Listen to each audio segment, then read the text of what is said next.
Juza kusema tunawili mtego wa panya ingia waliomo.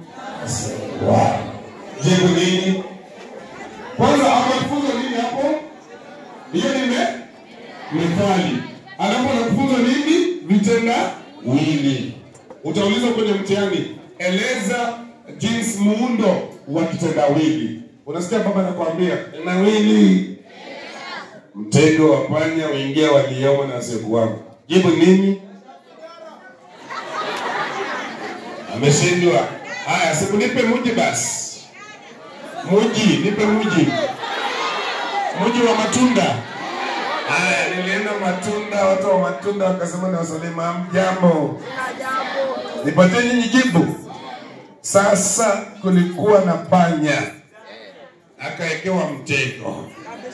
Aliekewa mtego na mwenye nyumba. Nasikia sawa. Sasa panya alikuwa na mtego. Akaenda akaambia rafiki yake, nyoka iko mtego hapa.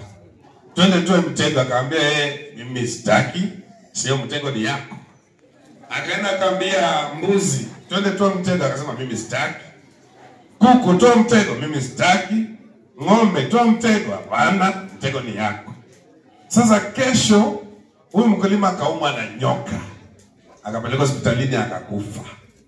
Sasa mkulima kufa, watu wakajama kwenye matanga siku ya kwanza. Wakasema hii watu wapikiwa chakula. Unajua walipikiwa nini? Kuku. Wewe, watu wandazimu. Haya. Walipofika kesho watu wakaongezeka kidogo.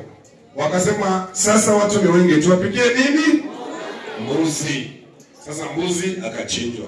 Siku ya mwisho sasa umati mkubwa kama huu mpaka watu wameketi huko juu. Wakasema watu ni wengi sana, chinjia hao nini? Sasa mtego wa panya waingia waliomo na wasiokuwamo. Na unajua panya alikuwa amesimama tu, anaona mbuzi anachinjwa, ng'ombe anachinjwa na kuku anachinjwa. Si wapi makofi bwana. Na nyoka amemuuma mkulima na ameenda. Wapi makofi mazuri?